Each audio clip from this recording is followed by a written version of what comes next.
ज्ञानेश कुमार जी और अनुराग यादव जी दोनों लोग के बीच जो टकराव हुआ है, यादव कौम जो खास तौर से चुनाव आयोग की जांच कोई कर सकता नहीं। आप सुप्रीम कोर्ट जाएंगे, वहाँ भी अधिकारी हैं, बात रखेंगे। अभी मालिक है, वहाँ आचार संहिता लगा है। और वही चीज़ है ना, यादव कौम ऐसी है जो लड़ाकू है, जो पूरे ओबीसी में। पंडित जी हैं, नाम ना लीजिए, नहीं मुकदमे बहुत तेजी से लग रहे हैं, एक हमें भी मिल जाएगा। जो आयोग अपने कैडर की गरिमा को तार तार करके छीर हरण अपने द्वारा कर दिया हो, वो निर्वाचन आयोग का क्या मतलब है? यादव कौम ओबीसी की जब बात आती है, एससी की बात आती है, चाहे किसी भी समाज की बात आती है, वो सर्व समाज की बात करता है। बीसी एससी माइनॉरिटी की जब बात करता है, वो सारे समाज की बात करता है। कि बैठकर जन्नत में खुद को कोसती होंगी आत्माएं शहीदों की, ये दिल में सोचती होंगी, क्यों जवानी में हमने जिंदगानी लुटाई, क्यों बेईमानों को हमने आज़ादी दिलाई। कारण ये है कि निर्वाचन आयोग का नाम बदल करके भाजपा का निर्वाचन सेल रख देना चाहिए। मानते हैं कि चुनाव आयोग को भाजपा कंट्रोल कर रही है। कोलकाता से खबर आ रही है कि यूपी कैडर के आईएएस अनुराग यादव का ज्ञानेश कुमार से टकराव हो गया है। ज्ञानेश कुमार ने कहा कि गो बैक होम, आप घर जाइए। तो इसी मुद्दे पर यूपी के लखनऊ में मौजूद हैं, बात करेंगे कि यूपी के लोग क्या सोचते हैं। क्या चुनाव आयोग भाजपा के लिए काम कर रहा है, जैसा आरोप विपक्ष लगाती है? यूपी के लोगों की क्या राय है, जानते हैं। अनुराग यादव का ज्ञानेश कुमार से टकराव हो गया कोलकाता में। यूपी कैडर के आईएएस थे, कैसे देखते हैं? जी, मेरा नाम पहले तो जान जाइए, मैं सौरभ विश्वकर्मा हूँ, छात्र नेता इलाहाबाद विश्वविद्यालय और लखनऊ यूनिवर्सिटी से लॉ चल रहा है। फर्स्ट ऑफ ऑल कि ज्ञानेश कुमार जी और अनुराग यादव जी दोनों लोग के बीच जो टकराव हुआ है, यादव कौम जो खास तौर से यूपी कैडर के आईएएस थे अनुराग यादव जी, आप ये जान जाइए कि यादव कौम ओबीसी की जब बात आती है, एससी की बात आती है, चाहे किसी भी समाज की बात आती है, वो सर्व समाज की बात करता है। बीसी एससी माइनॉरिटी की जब बात करता है, वो सारे समाज की बात करता है। वो मुखर होकर लड़ता है, वो किसी की दलाली चमचागिरी करने की इच्छा जाहिर नहीं करता। क्या नाम बताया आपने अभी? मेरा नाम सौरभ विश्वकर्मा है। मैंने अनुराग यादव जी के बारे में बता रहा हूँ कि यादव कौम ऐसी है जो लड़ाकू है, जो पूरे ओबीसी मामले पे पूरे मुखरता से, आज देख लीजिए आप, उत्तर प्रदेश देख लीजिए, बिहार देख लीजिए, पूरे भारत में देख लीजिए, मुखरता से अगर कोई सत्ता पक्ष का विरोध करता है, किसी जाति का अगर सर्वप्रथम वो है तो यादव निकल के आता है, क्योंकि वो किसी की सत्ता पर बैठे लोगों का वो दलाली नहीं करने आता है। वो जानता है हक हकूक समाज की लड़ाई को। वो यादव के अंदर ऐसा क्या देखा जो आपने ऐसा कह रहे हैं? जो उनके नेचर में है, वो लड़ाकू, जब उनके हक अधिकार की बात आती है या उनसे जो नीचे, वाकई में वो मुखरता से, और उनके अंदर ओबीसी के वो यहाँ पे खास तौर से उत्तर प्रदेश में वो नेतृत्व करने के योग्य हैं और नेतृत्व करते हैं, इसीलिए वो हक भी मांगते हैं। इसीलिए अनुराग यादव का टकराव हुआ। बिल्कुल बिल्कुल, क्योंकि उनका जमीर नहीं वहाँ पे उनसे सहयोग किया कि हम नहीं, आपके अकॉर्डिंग नहीं हम काम कर सकते, क्योंकि हम सत्ता का वहाँ तक ही सहयोग करेंगे जहाँ तक मेरी जमीर, मेरा हक और अधिकार आप न छीने। कि आप छात्र हैं, तो क्या आप मानते हैं कि चुनाव आयोग सब चीज़ों को कंट्रोल कर रहा है भाजपा के लिए? देखिए, आप तो साहब देख रहे हैं, आप पूरे प्रदेश में घूम रहे होंगे, पत्रकार बंधु हैं, आप पूरे प्रदेश में घूम रहे हैं, कॉलेज हो, यूनिवर्सिटी हो, कोई भी संस्था ऐसी नहीं अछूती रह गई है जहाँ पे भाजपा सरकार के डंडे नहीं चल रहे हैं। चाहे वो अधिकारी हो, कर्मचारी हो, बाबू हो, जो भी हो, अगर उनके अकॉर्डिंग नहीं काम करेगा, वो पद प्रतिष्ठा पे नहीं बैठा मिलेगा। निष्पक्षता से काम तो ये भूल ही गए हैं कि निष्पक्षता से हमें काम करना आना है या इस शासन को कैसे चलाना है, ये सब उनके लिए सेकेंडरी। ये ब्यूरोक्रेट्स लोग हैं, ये सामंती विचारधारा के लोग हैं, मूल रूप से शोषण करने वाले लोग हैं। आप क्या मानते हैं? आईएएस अनुराग यादव से कोलकाता में बहस हो गई ज्ञानेश कुमार से, कैसे देख रहे हैं? हमारे देश के नेता सिर्फ बदनाम हैं, कलाकार तो यहाँ के अधिकारी ही हैं। नेता तो 5 साल जीते, मान लीजिए रहे प्रधानमंत्री, मुख्यमंत्री, विधायक, सांसद चले गए।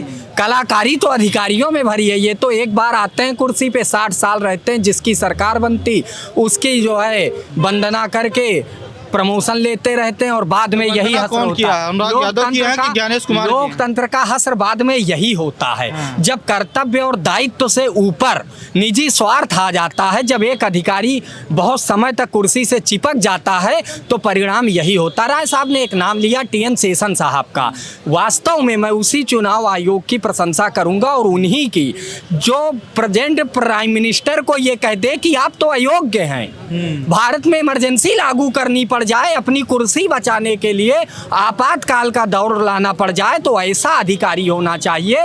वास्तव में जो आपका प्रश्न है वो बिल्कुल सही है। वर्तमान समय में चुनाव आयोग हो या फिर कोई आयोग हो, अधिकारी स्वतंत्र हैं, इतने स्वतंत्र हैं कि बेलगाम के हैं। उत्तर प्रदेश से बंगाल पहुंच जाएंगे, बंगाल का असम और असम से महाराष्ट्र। अधिकारी जो है यहाँ की जनता को परेशान कर रहे हैं। अधिकारियों का यहाँ के कोई मामला है ही नहीं। बिल्कुल सही कह रहे हैं। और ये जो हो रहा है इसकी अब जांच की आप अपेक्षा किससे करेंगे?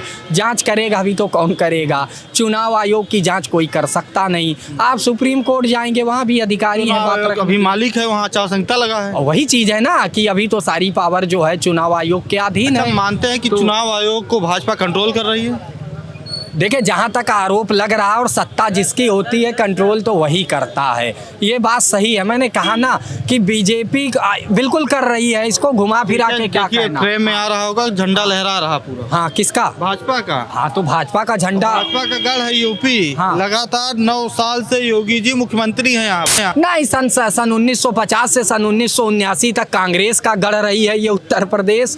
ये ना कहिए, ये तो परिवर्तन सृष्टि का नियम है, जो आया है उसे जाना है। सदा ना रहेगा, सदा न रहा है जमाना किसी क्या का। नाम होगा? जो सत्ता में आएगा जाएगा। पंडित जी हैं, नाम ना लीजिए, नहीं मुकदमे बहुत तेजी से लग रहे हैं। एक हमें भी मिल जाएगा पुरस्कार में, मुकदमा नहीं लेना तो चाह रहे मानते हैं। हैं कि चुनाव आयोग निष्पक्ष नहीं रह गया? नहीं, बिल्कुल निष्पक्ष नहीं। इसमें कोई, मैं खुलेआम कह रहा हूँ, इसलिए चुनाव आयोग ही नहीं, क्योंकि जहां जितने अधिकारी हैं कोई ईमानदार नहीं, कोई निष्पक्ष नहीं, सब अपने अपने फायदे के लिए अपने हिसाब से करप्शन में लिप्त हैं। क्या कहेंगे आप, बताइए। देखिए, जहाँ तक TN शेषन जी का जो नाम लिया गया, उनके चुनाव आयुक्त बनने के बाद उन्हें चंद्रशेखर जी ने चुनाव आयुक्त जो है बनाया था, और राजीव गांधी जी ने कहा था कि चंद्रशेखरवा ने भैंसिया जो है पानी में डलवा दिया है। उन्होंने जब वह चुनाव आयुक्त बने तो जनता ने जाना कि चुनाव आयुक्त क्या पद है और इसका पावर क्या है। गोपाला स्वामी ने उसका अनुसरण कराया। सच्चाई यही है कि इस लोकतंत्र में, प्रजातंत्र के नाम पर सिर्फ अधिकारी शासन करते हैं। चूँकि नेता 5 साल में बदल जाता है, लेकिन अधिकारी नहीं बदलते। अधिकारियों की प्रवृत्तियां बदल जाती हैं। तो व्यवस्था सब वही ब्रिटेन वाली है। आप तब हम काले गोरे अंग्रेजों के अधीन थे, आज हम काले अंग्रेजों के अधीन हैं। और सच्चाई यही है कि बैठकर जन्नत में खुद को कोसती होंगी आत्माएं शहीदों की, ये दिल में सोचती होंगी, क्यों जवानी में हमने जिंदगानी लौटाई, क्यों बेईमानों को हमने आज़ादी दिलाई। और गोरों से ज़्यादा तो खुद लूटते हैं, करते हैं रिश्वत की काली कमाई। चोर सब वही हैं जो कल कांग्रेस में थे, आज वो भाजपा में है। और कल सत्ता जाने दीजिए तो फिर वो तो पार्टी का नाम बदल के, क्योंकि हमारे यहाँ दल बदलना अपराध नहीं है, और दल बदल के, और दल खोलना अपराध नहीं। या तो दल खोल लेते हैं या दल बदल लेते हैं। इन दलों के दलदल से जनता लूट रही है। तो मानते हैं कि चुनाव आयोग भाजपा की सारे काम कर रहा है, इसमें सुधार कैसे आएगा? सुधार बिल्कुल आ जाएगा। कैसे आएगा? देश की जनता जिस दिन सारे नेताओं से ये कहेगी कि आपको 5 साल के लिए दायित्व, तो आप बताइए, आप पहले एफिडेविट दीजिए, और दौड़ाना शुरू कर देगी हम किसी पार्टी के नहीं हैं। हम वोट जब देंगे, जब आप एफिडेविट दीजिए, और जितना एफिडेविट दीजिए उतना काम आपको करना होगा। पूछे जनता कि जब एक रोड का टेंडर पास होता है तो सरकार बजट पास करती है, और जब रोड बन के खड़ी होती है तो उस पर टोल बैठा दिए जाते हैं, बताते हैं कि इसमें विदेशी पैसा लगा है कंपनियों को, आज जब ख़त्म हो जाएगा तब फ्री हो जाएगा। तो भैया, जो तुमने बजट में पैसा पास किया वो कहाँ ले गए आप? हर नेता से पूछना चाहिए, चाहे सत्ता पक्ष का हो, विपक्ष का हो। 140 करोड़ नागरिक हैं देश में, अगर सुधर जाएंगे तो भारत विश्वगुरु बन जाएगा। ठीक है, चुनाव आयोग अब है कहाँ? हाँ। जो आयोग अपने कैडर की गरिमा को तार तार करके छीर हरण अपने द्वारा कर दिया हो, वो निर्वाचन आयोग का क्या मतलब है? कारण ये है कि निर्वाचन आयोग का नाम बदल करके भाजपा का निर्वाचन सेल रख देना चाहिए। अब हमको ये लगता है कि भारत का निर्वाचन आयोग भारतीय जनता पार्टी का निर्वाचन सेल बन करके रह गया है। न निर्वाचन आयोग के कैडर की कोई गरिमा है, न उसकी कोई लोकतांत्रिक प्रणाली में के चयन में उसकी कोई भूमिका है, न उसका समाज के रचना में कोई महत्ता है। वो अब केवल भाजपा का निर्वाचन सेल बन करके काम कर रहा है। इस निर्वाचन आयोग को निर्वाचन कह करके हम समझते हैं कि हम अपने वर्तमान संविधान के पवित्रता पर और उसके निष्पक्षता पर काला धाब लगा रहे हैं। मानते चुनाव आयोग बेईमान हो गया है, जैसे विपक्ष आरोप लगाती है? बेईमान अगर रहता तो काम चल जाता। लेकिन जब वो महाबेईमान हो गया है तो उस पे कौन काम चलने वाला है? निश्चित तौर पर मैं मानता हूं कि ये जिस निर्वाचन आयोग की कुर्सी पर टीएन शेषन जैसा व्यक्ति रहा कि रूलिंग पार्टी की औकात नहीं थी कि उनके पहरे के दायरे में कोई गेस्ट हाउस तक में पॉलिटिकल दल रह ले।